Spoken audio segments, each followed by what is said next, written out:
Tally একাডেমির পিকনিকে কী খেলাম সেটাই তোমাদের সাথে শেয়ার করলাম। প্রথমেই সকালবেলা চলে গিয়ে কিন্তু পড়ে গেছিলো পাতে কড়াইশুঁটির কচুরি আর হচ্ছে আলুর দম। আর কড়াইশুঁটির কচুরি আলুর দমটা কিন্তু লেভেলে রয়েছে, আমার তো খুব ভালো লেগেছিলো আর অনেকেরও ভালো লেগেছিলো। আর তারপর কিন্তু ওই বেলা 12টার দিকে কিন্তু চিকেন পকোড়া চলে এসে আর সাথে কফি এসেছিলাম, কফিটা খাইনি, চিকেন পকোড়া খেয়েছি, কারণ ওই অবেলায় কফিকে আমার অতটা পোষায় না।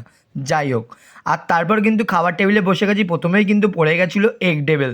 এগ টেবিলটা খুব সুন্দর হয়েছিল, তারপরে স্যালাড পড়েছিল। এগ টেবিলের সাথে স্যালাড তো থাকে, এটা তো মাস্ট একদম সবসময়ই থাকে। আর তারপর কিন্তু পড়ে গেছিলো গরম গরম পোলাও, আর পোলাওটা কিন্তু খুব সুন্দর হয়েছিল।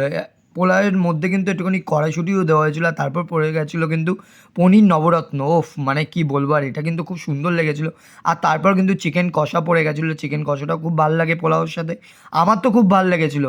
তারপরে কিন্তু পড়ে গেছিলো চাটনি পাঁপড় মিষ্টি, আর আমার সারাদিনের খাওয়া দাওয়াটা তো খুবই ভালো লেগেছে। তো আজকের ভিডিওটা এখানেই শেষ করলাম, বাই।